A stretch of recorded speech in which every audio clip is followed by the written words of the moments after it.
తులసీదాస్ గారు చెంబుతో కాసిన నీళ్లు తీసుకొచ్చి రావి చెట్టు మొదట్లో పోసి రావి చెట్టు కింద కూర్చుని తపస్సు చేస్తుండేవారు. ఆ రావి చెట్టు మొదట్లో గంగ నీళ్లు పోస్తుంటే గంగాజలం తగిలిందో ఏమో ఒక బ్రహ్మరాక్షసుడు పైనుంచి కిందకి దిగాడు. బ్రహ్మరాక్షసుడు అంటే ఎవరు అనుకుంటారేమో, వేదం చదువుకుని కూడా దొంగతనాలు లాంటివి చేసి బ్రతికిన వాళ్ళు బ్రహ్మరాక్షసులు అవుతారు. అటువంటి బ్రహ్మరాక్షసుడు క్రిందకి దిగి అన్నాడు, నువ్వు నాకు మహోపకారం చేశావు, ఎప్పటి నుంచో ఈ చెట్టు మీద పడున్నాను. నువ్వు గంగాజలాన్ని తెచ్చి ఈ చెట్టు మొదట్లో పోసినప్పుడు గంగాజల స్పర్శ చేత నా పాపం శమించింది. నేను సాధారణ రూపాన్ని పొందాను. నీకు నేను ప్రత్యుపకారం చెయ్యాలనుకుంటున్నాను. నీవు రామదర్శనం కోసం పరితపిస్తున్నావు. నీకు రామదర్శనం కావాలి అంటే చేయించగలిగిన వారు హనుమ ఒక్కరే. హనుమ రోజు వస్తుంటారు. ఎక్కడికి వస్తారో తెలుసా?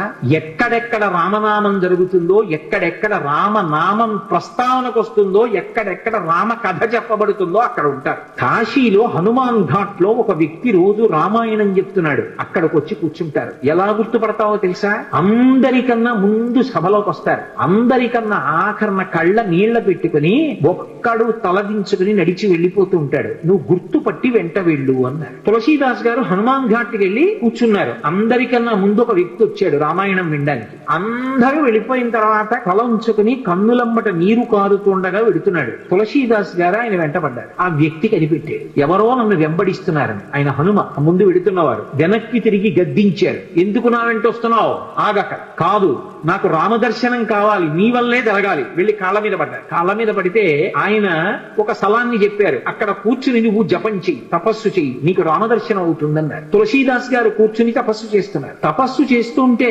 రామలక్ష్మణులు ఇద్దరు రాజకుమారుల రూపంలో గుర్రాల మీద వచ్చారు. వచ్చి గుర్రాలు దిగి అరుగు మీద సేద తీరారు. ఎవరో రాజకుమారులని తులసీదాస్ గారు వాళ్ళిద్దరూ గుర్రం ఎక్కి వెళ్ళిపోయారు. హనుమ వచ్చారు. రామలక్ష్మణులు వచ్చారు, గుర్తుపట్టావా అన్న. ఎప్పుడు వచ్చారు అన్న. అయ్యో, ఇద్దరు రాజకుమారుల వేషంలో వచ్చారయా, నువ్వు గుర్తుపట్టలేదు, వెళ్ళిపోయారు. ఎంతో బాధపడ్డారు. మళ్ళీ సాధన చెయ్యాలి. మళ్ళీ సాధన మొదలుపెట్టే. మళ్ళీ సాధన మొదలు పెడితే కొన్నాళ్ళు అయిపోయిన తర్వాత చిన్న పిల్లవాడి రూపంలో రాముడు వచ్చాడు. గంధం తీస్తున్నారు తులసీదాస్ గారు రామచంద్రమూర్తికి అనులేపనం చేయడానికి. చిన్న పిల్లవాడి రూపంలో వచ్చి తాతా తాతా నాకు గంధం ఇస్తావా అని అడిగాడు. ఇది రాముడి కోసం రా పో అన్నారు తులసీదాస్ గారు. మళ్ళీ పొమ్మంటున్నాడు రా రాముడు వస్తే అని హనుమ వెంటనే పంజరంలో చిలక రూపంలో వచ్చి పాట పాడాడు. రాముడు బాలుడి రూపంలో వచ్చి తులసీదాస్ గారిని గంధం అడుగుతున్నాడు. గుర్తించలేని తులసీదాసు వెళ్ళిపోమ్మంటున్నాడు అని. అది విన్నటువంటి తులసీదాస్ గారు వెంటనే పిల్లవాడి కాళ్ళు పట్టుకుని పిల్లవాడి కాళ్ళ మీద పడ్డారు. పడగానే రామచంద్రమూర్తిగా దర్శనమిచ్చారు.